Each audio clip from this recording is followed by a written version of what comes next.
teman-teman, selamat bergabung di video pembelajaran Prodi Ilmu Komunikasi, tepatnya di mata kuliah Digital Mediated Communication. Saya Andika Vinianto Adiputra, dan pada kesempatan ini saya akan menyampaikan materi mengenai konsep dasar Digital Mediated Communication. Nah, tentu saja kita akan membahas yang paling dasar terlebih dahulu, yaitu memahami definisi dari computer digital atau digital mediated communication. Nah, jadi DMC atau digital mediated communication ini sebenarnya merupakan pengembangan dari konsep CMC atau computer mediated communication. Namun pada perkembangannya DMC ini tidak hanya terbatas pada komputer saja, tapi dapat juga melibatkan berbagai media digital yang banyak berkembang saat ini. Nah, jadi CMC itu sendiri merupakan proses komunikasi pada manusia melalui komputer yang melibatkan orang-orang situasi dalam konteks tertentu, kemudian terlibat dalam proses membentuk media dalam berbagai tujuan. Nah, terdapat 3 konsep dasar dari digital mediated communication. Yang pertama tentu saja adalah digital, kemudian kedua adalah mediated, dan yang terakhir adalah communication.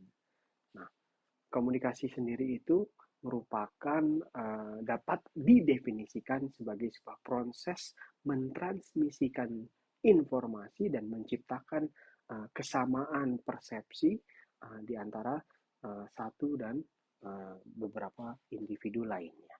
Ya, Mehrabian juga mengatakan bahwa communication itu adalah any act by which one person gives to or receives from another person information about the person's needs, desires, perceptions, knowledge, or affective states. Yeah, communication may be intentional or unintentional, may involve conventional or unconventional signals, may take linguistic or non-linguistic forms, and may occur through spoken or other modes.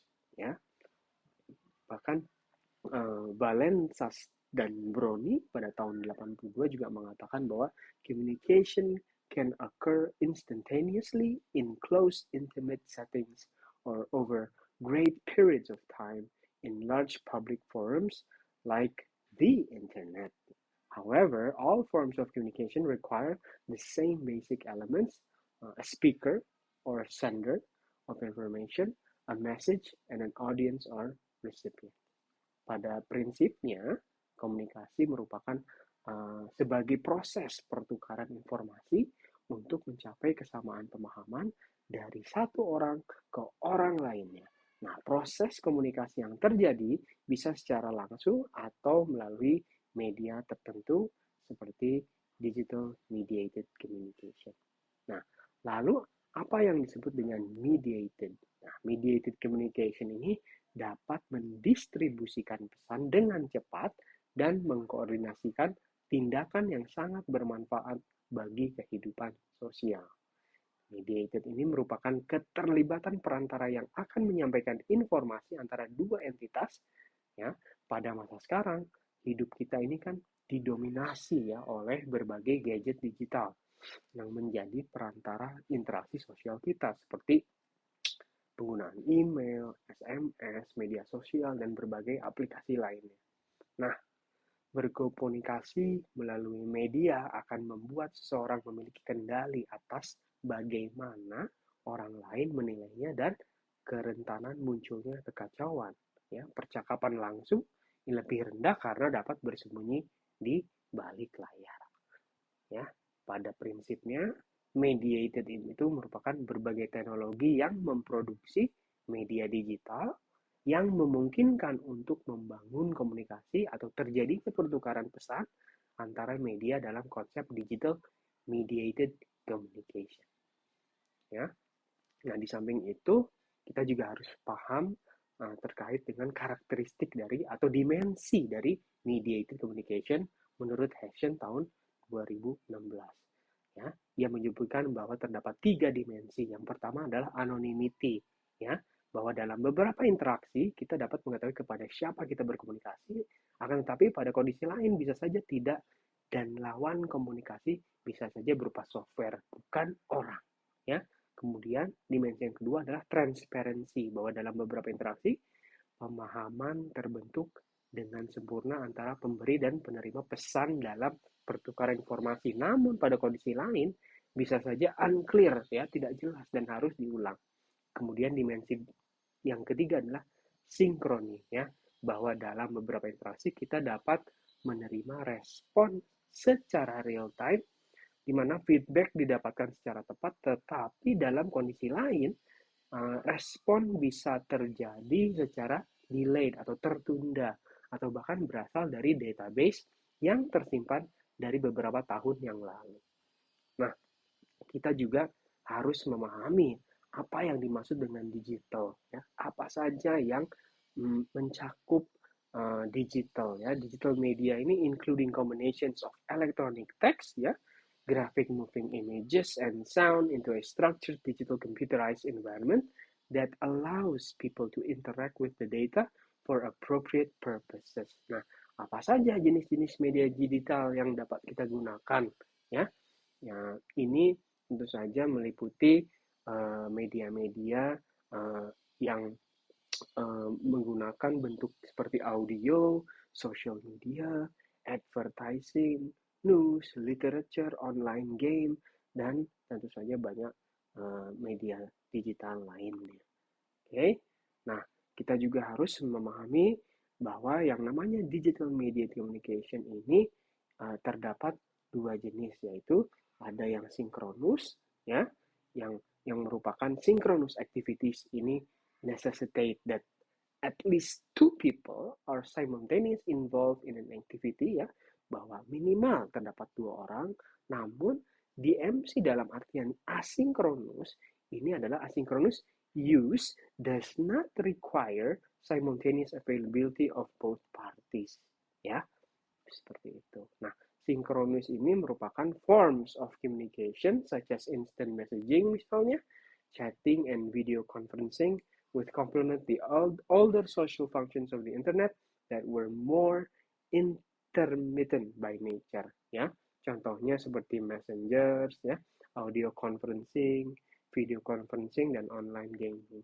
Sementara kalau asinkronus ini merupakan the use of social networking sites, blogs, and online discussion forums that are addressed as the examples of asynchronous use.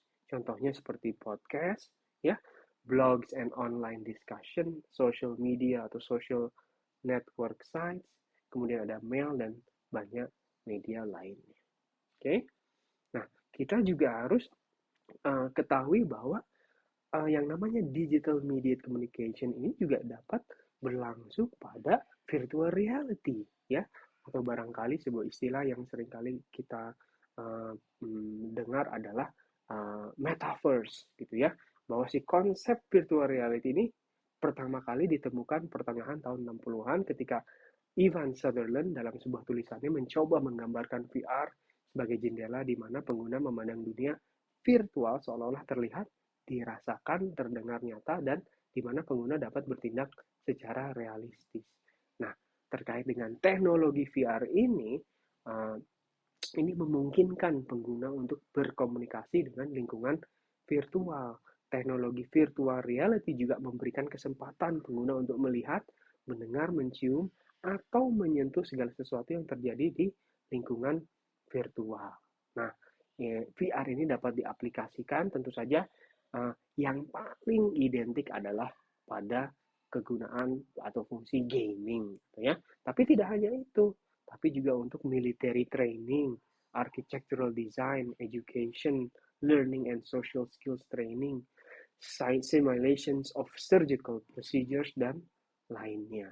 Pada prinsipnya adalah virtual reality yang dapat kita gunakan, ya, dalam sebuah dunia virtual atau metaverse ini dapat memfasilitasi berbagai kebutuhan individu ketika ingin berinteraksi dengan individu lainnya, ya. Nah, tentu saja kita harus bicara juga tentang berbagai pros and cons atau kelebihan dan kelemahan dari digital mediated communication. Nah, kelebihan yang pertama adalah tidak ada batasan waktu untuk berkomunikasi, ya. Kedua, tidak ada batasan wilayah, ya. Sekarang dengan adanya digital mediated communication ini memudahkan kita untuk bisa berkomunikasi dengan siapapun, ya, tidak dibatasi oleh wilayah, ya. Kemudian sangat hemat biaya, ya. Kemudian berikutnya komunikasi tersimpan dalam database dan big data, ya. Kemudian kelebihannya berikutnya adalah bahwa penggunaan media yang dapat sangat efektif melalui keberadaan jenis media yang segmenting, dan kelebihan terakhir adalah bahwa informasinya yang begitu luas. Nah, namun di sisi lain, digital media communication juga terdapat berbagai kekurangan. Ya. Yang pertama adalah bahwa komunikasi via teks dapat mengakibatkan misunderstanding. Ya, berbeda tentu saja dengan komunikasi tatap muka, di mana kita bisa melihat langsung, ya, gestur verbal dan non verbalnya, ya. Nah, tapi kalau komunikasi yang dilakukan menggunakan digital media communication itu tentu saja memiliki keterbatasan. Ketika dilakukan via teks, kita tidak bisa melihat langsung apa yang dirasakan sebenarnya oleh lawan bicara kita, sehingga bisa terjadi kesalahpahaman. Berikutnya adalah ketergantungan pada signal dan internet, ya. Tentu saja ini juga sangat menentukan kualitas dari interaksi, ya, atau komunikasi yang dilakukan, gitu ya. Apabila signal dan internetnya uh, terdapat keterbatasan, maka juga proses encoding dan decoding antara komunikator dan komunikan juga akan mengalami hambatan. Nah, kemudian kekurangan berikutnya adalah bahwa beberapa media ini mewadai pesan yang terbatas. Ya, berikutnya adalah communication-nya irreversible yang tersimpan di big data. Ya, nah, untuk kekurangan berikutnya adalah bahwa keluasan akses informasi yang tidak terbatas sehingga minimnya filter komunikasi, dan terakhir kekurangannya adalah bahwa adanya peluang kejahatan digital, ya. Nah, kita juga kita ketika bicara soal kajian digital mediated communication ini juga membuka banyak kesempatan, gitu ya, membuka banyak pintu, ya, terkait dengan riset, ya, apa saja yang bisa kita kaji, apa saja peluang yang terdapat terkait dengan penelitian komunikasi tentang digital communication atau digital mediated communication. Yang pertama, kita bisa fokus pada komunitas online dan cyberspace, ya. Kita juga apabila memiliki ketertarikan dengan komunitas virtual, kita bisa menggunakan etnografi virtual, gitu ya. Kita juga bisa melakukan penelitian untuk mengukur berbagai hoax dan misinformasi yang terdapat pada media online. Kita juga bisa melihat difusi inovasi media digital baru, dan tentu saja kita juga bisa meneliti terkait dengan konvergensi media. Sekian materi terkait dengan konsep dasar digital media communication. Terima kasih banyak atas atensinya. Sampai ketemu di video pembelajaran selanjutnya.